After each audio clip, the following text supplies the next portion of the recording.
जी अस्सलाम वालेकुम। अब से थोड़ी देर के बाद वज़ीर आला पंजाब का इंतखाब के लिए असम्बली में वोटिंग होनी है। और जो अददी अक्सरियत है और जिस तरह अवाम ने मैंडेट दिया है तो उसकी अक्कासी तो सीधी सीधी हो रही है कि तहरीक इंसाफ के जो उम्मीदवार हैं वही वज़ीर आला बनेंगे। 186 लोगों की तादाद भी पूरी है और असम्बली में मौजूद भी है। अब रस्मी सी कार्रवाई बाकी रहती है जिस पे वोटिंग होगी। लेकिन आज का दिन एक और लिहाज से इम्पॉर्टेंट है कि जो हम देख रहे हैं कि जिस तरह से पाकिस्तान की जमहूरियत को नुकसान पहुंचाया जा रहा है, जो बंदर बांट और जिस तरह से ज़मीर फरोशी हो रही है, जिस तरह से वोटों को ख़रीदा जा रहा है, तो इस मसले के लिए ग्रेट डिबेट शुरू करने की बहुत ज़रूरी है। और देखना होगा कि हमारा जो ये पार्लिमानी निज़ाम है इसमें खामियां क्या हैं। इसमें सबसे बड़ी खामी तो ये है कि जो अवाम के नुमाइंदे होते हैं वो अवाम की तर्जुमानी नहीं करते, वो आगे से बिक जाते हैं। चाहे वो वज़ीर आज़म का इंतखाब हो, अदम एतमाद हो, या वो वज़ीर आला का इंतखाब हो या अदम एतमाद हो, तो वहाँ पर वो अवाम की जो अमानत होता है वोट, और जो उनको रिप्रेजेंट कर रहे होते हैं असम्बली में, वो अवाम के मैंडेट की तर्जुमानी नहीं करते और पैसे लेके या कोई लेन देन करके अपनी जो वफादारियां हैं वो तब्दील कर देते हैं। ये बहुत बड़ा एक प्रॉब्लम है इस सिस्टम के अंदर, क्योंकि अवाम किसी और को वोट देते हैं और आगे से कोई और आ जाता है, या अवाम चाहते हैं कि कोई ना हटे तो उसको हटा दिया जाता है। तो इस सिस्टम को देखने की, परखने की, इसको दुरुस्त करने की बहुत ज़्यादा ज़रूरत है। और आज की भी डिस्कशन हो रही है क्योंकि आज ही ये मौका है ताकि सबको रियलाइज़ हो कि किस कदर हम एक अजीब से निज़ाम से गुजर रहे हैं। और ये आज की बात नहीं है, ये फिर बाद में भी ऐसा हो सकता है। हर बार जब भी इलेक्शन होगा या कोई भी चीज़ होगी तो यही प्रॉब्लम्स हमारे सामने आएंगे। तो इसका हल ढूंढने की ज़रूरत है और इस पे एक हर एतबार से गुफ्तगू करने की कम अज़ कम ज़रूरत है, और निज़ाम की जो है दुरुस्तगी की वो ज़रूरत है। और उसमें सबसे अहम बात यह है कि जो अवाम है उनका डायरेक्ट वोट जो है वो इंतखाब करे चीफ एग्जीक्यूटिव का, चाहे वो प्रोविंस के चीफ एग्जीक्यूटिव हों या मुल्क के चीफ एग्जीक्यूटिव हों, यानी कि इधर वज़ीर आज़म उधर वज़ीर आला। तो उनका जो चुनाव है, जो उनका इंतखाब है, वो अवाम के बराह रास्त वोटों से हो।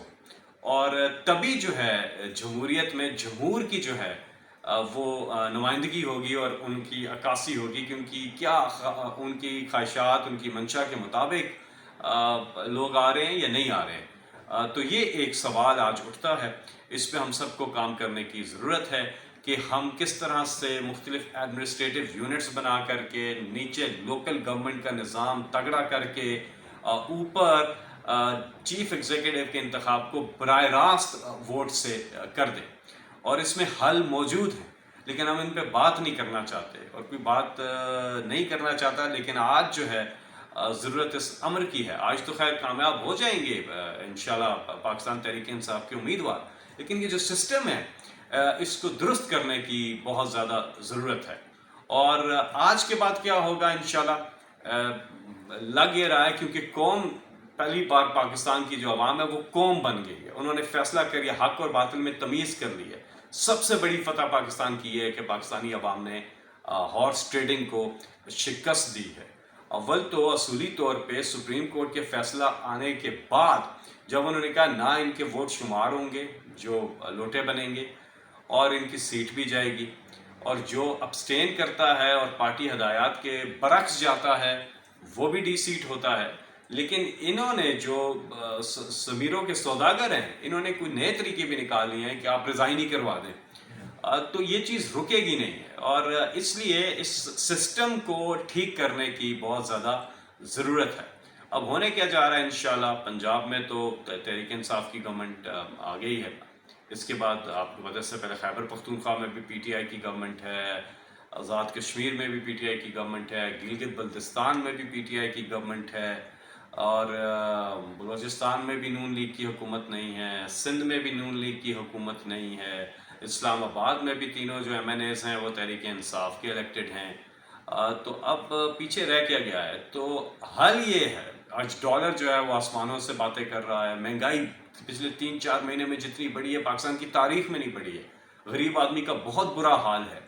पेट्रोल, डीजल, तेल की कीमतें जिस तरह से ये ऊपर लेकर गए हैं, बिजली अब बिल आ रहे हैं, लोगों की परेशानी बढ़ रही है। پاکستان کی اکانومی کا اتنا برا حال ہے کہ تاریخ میں نہیں ہوا، اور عمران خان صاحب بڑی اچھی جگہ پر اکانومی چھوڑ کے گئے تھے، مشکل حالات میں لی تھی 2018 میں، لیکن پھر اچھی طرف لے کر گئے، اور اس کی دنیا بھر سے اس کی انڈورسمنٹس آئی ہیں اور بڑی پذیر آئی تھی، اور بہتر عمران خان اکنامک مینجمنٹ کر رہے تھے، باوجود اس کے کہ آدھا وقت ان کی حکومت کا کرونا میں گزرا ہے۔ اب اس کا ایک حل ہے کہ تمام تر بحرانوں کا حل ہے ملک میں عام انتخابات، تو فوری طور پہ اسمبلی کو تحلیل کیا جائے اور نئے انتخابات کی طرف جایا جائے، اور جو بھی حکومت صاف و شفاف الیکشن ضروری ہیں، صاف و شفاف الیکشن سے عوام کے مینڈیٹ کی ترجمانی ہوتی ہے، اور جو بھی حکومت آئے جس پارٹی کے بھی آئے وہ قابل قبول ہوگی، لیکن صاف و شفاف الیکشن پہلی شرط ہے، اور اس کے بعد پھر جو میجورٹی ہو جس کی وہ حکومت بنائے اور قانون سازی کرے، قانون سازی کر کے آپ نظام کے اندر تبدیلی لائیں۔ یہ ہمارے لیے آنے والی نسلوں کے لیے امپورٹنٹ ہے۔ اس ملک میں اگر کوئی نظام چل سکتا ہے وہ ہے عوام کے براہ راست ووٹ سے چیف ایگزیکٹو کا انتخاب، یہ نظام پاکستان میں چل سکتا ہے، نیچے تگڑی لوکل گورنمنٹ سسٹم ہو اور وہ بھی ڈائریکٹ ووٹ سے آئے، اور پھر باقی اس میں ایڈمنسٹریٹو یونٹس بنا کر، لیکن اس حوالے سے پیش رفت تبھی کی جا سکتی ہے جب ایسے لوگوں کو ہم اسمبلی میں لے کر کے آئیں، ایسے لوگوں کو سامنے لے کر کے آئیں جو واقعی میں انقلاب چاہتے ہیں، نظام کی تبدیلی چاہتے ہیں، اور نظام کی تبدیلی لانے کے لیے پوری کوشش کرتے ہیں۔ تو ہم سب مل کے اللہ سے دعا کرتے ہیں کہ پاکستان کو جو ہے شفافیت کی طرف، انصاف کی طرف، کیونکہ ہمارا سوشل فیبرک انہوں نے تباہ کر دیا ہے، بہت بری طرح تباہ کر دیا ہے، اس کو ٹھیک کرنا ضروری ہے، اور ایک لا الہ الا اللہ کا جو مطلب ہے وہ سمجھنے کی اور زندگیوں کے اوپر اپلائی کرنے کی بہت زیادہ ضرورت ہے۔ اللہ اور اللہ کے سوا کوئی نہیں۔